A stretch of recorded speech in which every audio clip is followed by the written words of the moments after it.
I have a bad feeling about this. We can't turn back now. But it's too dangerous. We'll be fine. Trust me. Subscribe to Wild West Soul Stories. Hit the bell, like, comment, and share. Thanks for watching. The morning Eliza Whitmore agreed to marry a stranger, the sky hung low and gray over the town of Bitter Creek, Wyoming. She stood at her father's grave, the fresh earth still dark from yesterday's burial, and made a decision that would haunt her for the rest of her days. Her father had left behind nothing but debts. The general store they ran together had been mortgaged twice over, and Mr. Henderson from the bank had already come calling, his eyes roaming over her in a way that made her skin crawl. She was 23 years old, alone, and out of options. That was when the letter arrived. The handwriting was rough, the words simple. A man named Silas Thorne needed a wife. He lived up in the mountains far from town. He would pay off her debts and give her a home. In return, she would keep his house and be his companion. There was no mention of love. The townsfolk whispered when they learned she had accepted. Mrs. Patterson grabbed her arm outside the church and spoke in hushed, urgent tones about the mountain man who came to town only twice a year for supplies. They said he had killed before. They said his first wife had vanished into the wilderness, never to be seen again. They said animals feared him and children ran when they saw his shadow. But Eliza had no choice. The alternative was Henderson, or the streets, or worse. On a cold October morning, she loaded her belongings into a worn wagon driven by a silent, massive man she had never seen before. Silas Thorne did not smile. He did not offer pleasantries. He simply looked at her with eyes the color of winter storms and nodded once. They were married by a traveling preacher at the edge of town, with no witnesses but the wind and the dying leaves. The journey up the mountain took 3 days. Silas spoke perhaps a dozen words in all that time, and Eliza found herself studying him when she thought he was not looking. He was tall, broad-shouldered, with a face weathered by sun and hardship. A thick scar ran from his left temple to his jaw, white against his tanned skin. His hands were enormous, calloused, the hands of a man who worked the land without rest. She could not tell if he was cruel or merely silent. She could not tell if she had saved herself or sealed her fate. The cabin sat in a valley surrounded by towering pines, with a stream running nearby that sang over smooth stones. It was larger than she expected, solidly built, with a stone fireplace and wooden floors worn smooth by years of footsteps. There was a garden, now fallow for winter, and a stable with 2 horses and a milk cow. It was isolated, yes, but it was not the dark lair of a monster she had imagined. Their first night as husband and wife, Silas gave her the bedroom and made up a pallet by the fire for himself. He did not touch her. He did not even look at her after bidding her good night with a gruff nod.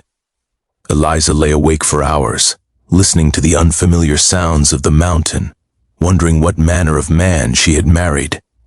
The weeks passed slowly. Silas rose before dawn and worked until well after dark, chopping wood, tending to the animals, mending fences, preparing for the harsh winter ahead.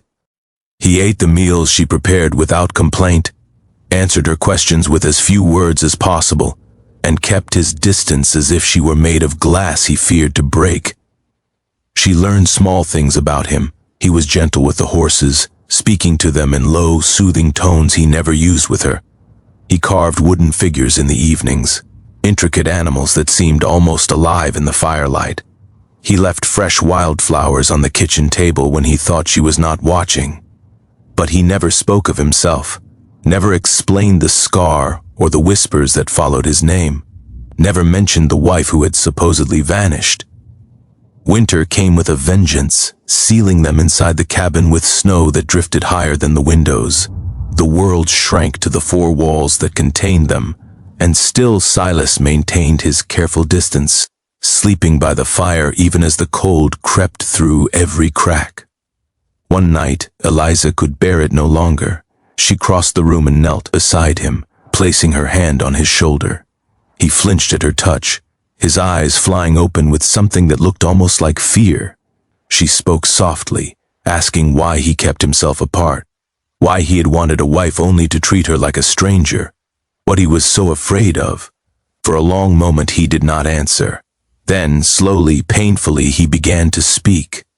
His voice was rough from disuse, halting, as if the words themselves caused him pain. He told her about growing up wild in the mountains, raised by a father who communicated with fists and fury. He told her about learning to survive, about building this cabin with his own hands, about the loneliness that had carved itself into his bones. He told her about Sarah. Sarah had been his first wife, a delicate woman from back east who had answered a similar letter. She had been kind and beautiful and completely unprepared for the harshness of mountain life. She had grown thinner through that first winter, sadder, until one spring morning she simply walked away. He found her note on the kitchen table, the words brief and brutal. She could not stay, she could not love a man like him. She was going home. He had tracked her to the town below, watched from a distance as she boarded a stagecoach heading east. She was alive, but the damage was done. The townsfolk saw only a woman fleeing and a mountain man who came down asking questions. The whispers started, grew, became gospel truth. He told Eliza about the scar, received not in violence but in saving a neighbor's child from a mountain lion when he was barely 17. About his silence, which came not from cruelty, but from a father who had beaten him every time he spoke out of turn until words themselves became weapons he feared to use. He told her he was sorry for bringing her here under false pretenses, for letting her believe she would have a real marriage, a real home. He had been so lonely, so desperately lonely, that he had written that letter hoping against hope that someone might stay. But he understood now that he was not meant to be loved, that there was something broken in him that drove people away. Eliza listened to his confession in the flickering firelight, tears streaming down her face. Not for herself, but for this man who had suffered so much and asked for so little. This man who had paid her debts and given her a home and sched nothing in return but her presence.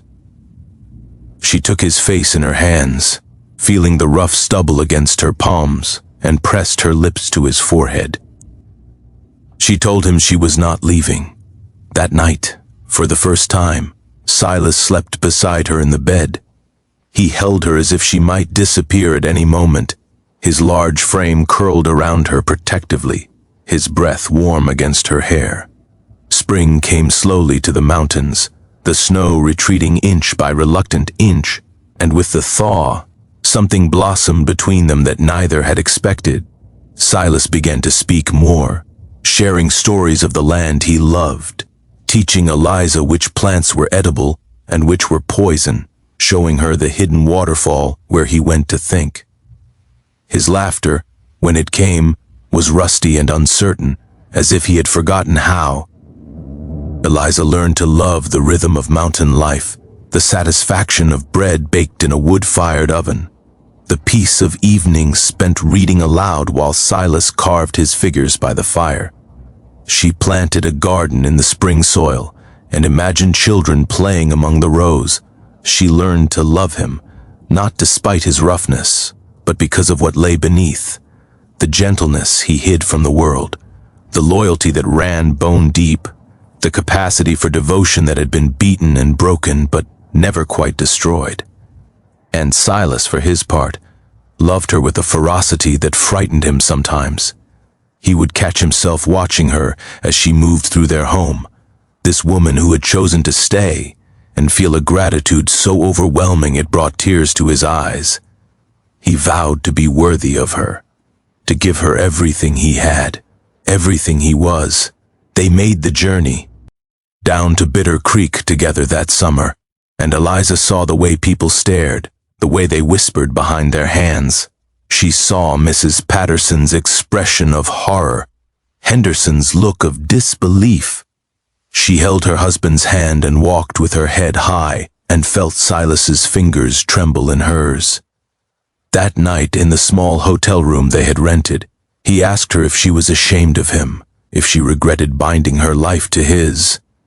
She answered with her body and her words, showing him in every way she knew that he was loved, that he was wanted, that he was finally home. The years that followed were not easy. Life on the mountain never was. There were harsh winters and failed crops and illnesses that required long journeys to the doctor in town. There were moments of doubt and frustration, disagreements that flared hot before burning themselves out. But there was also joy, the birth of their son, a boy with his father's stormy eyes and his mother's stubborn chin. The quiet evenings spent together, the private jokes, the wordless understanding that grew between two people who had chosen each other over and over again. The townsfolk eventually stopped whispering. Some of them even came to respect the mountain man who had once frightened them, especially after he saved two lost children from a winter storm and carried them both back to their grateful parents. The story of his cruelty was slowly replaced by other stories, truer ones. Eliza watched her husband bloom under the warmth of acceptance, watched him become more confident, more willing to speak, more willing to be seen. She thought they had all the time in the world. The fever came in their 12th autumn together. It swept through the territory with merciless efficiency, claiming young and old alike. Their son, now 11, recovered quickly. Silas did not. Eliza nursed him through days and nights that blurred together, bathing his burning forehead, forcing water past his cracked lips, praying to a God she was not sure she believed in anymore. On the 7th night, his fever broke, but the damage was done. The illness had settled in his lungs, and every breath became a battle. The doctor came up the mountain, a young man who had replaced old Doc Hendricks just the year before. He examined Silas with gentle hands and a grim expression. He gave them a month, maybe 2.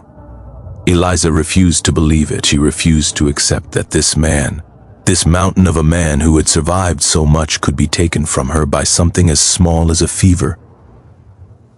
But Silas knew. She could see it in his eyes when he looked at her. The terrible knowledge, the grief not for himself but for her. He spent his remaining weeks teaching their son everything he knew about the mountain. How to read the weather, how to track game, how to survive when the world turned harsh and cold. He carved wooden figures for hours, filling box after box with animals and people and scenes from their life together. And in the evenings, when their son was asleep, he talked. He told Eliza every story he had never shared, every memory he had kept locked away. He told her about his mother, who had died when he was small, and the locket she had given him that he still wore around his neck. He told her about the dreams he had carried as a young man, dreams of a family, a future, a life worth living.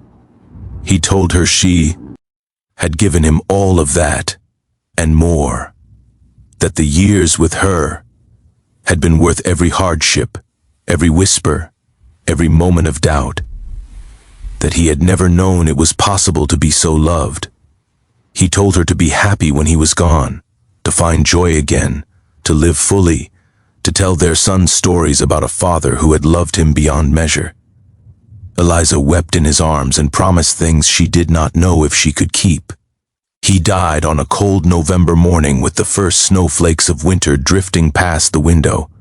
Eliza held his hand as his breathing slowed and stopped, as the man she loved slipped away from her forever. Their son stood in the doorway, tears streaming down his young face, and Eliza opened her arms to him. They grieved together, mother and child, as the fire crackled and the snow fell and the world went on without the man who had made it bright. She buried him beneath the pine tree where he had carved her initials into the bark so long ago. The townsfolk came up the mountain for the service, more than she expected, more than she could have imagined all those years ago when they had whispered about the dangerous mountain man. They shared stories about Silas, about his quiet kindness, his hidden generosity, the times he had helped without asking for thanks. They spoke of a man who had been misunderstood, misjudged, feared for no reason. Eliza listened and thought about all the years she had been given, all the love they had shared, all the truth she had learned, not too late but just in time. She stayed on the mountain, raising their son in the cabin Silas had built with his own hands. She taught him to read and to care for the animals and to carve figure S by the fire, just as his father had done. She told him stories every night about the man everyone had feared and the truth that lay beneath. She never remarried, never wanted to. The love she had found with Silas was enough to last her all the rest of her days, and sometimes on quiet winter evenings when the snow fell soft and silent, she would look up from her reading and see his chair by the fire, empty now but still warm with memory. She would close her eyes and remember his rough voice speaking words of love, his large hands gentle in hers, his eyes storm-colored and shining, looking at her as if she were the only thing in the world worth seeing. The truth she had learned was simple in the end, that love could bloom in the most unlikely places, that the people we fear are often the ones most desperate to be understood, that a marriage made from necessity could become something sacred, something eternal, that sometimes when we are brave enough to look beyond the whispers, we find not a monster but a man, not a curse but a blessing, not an ending but a beginning. Eliza Thorne lived to be 87 years old. She was buried beside her husband under the pine tree, where their son and grandchildren placed wildflowers every spring, and the mountain, which had witnessed their love story from beginning to end, kept their secret forever.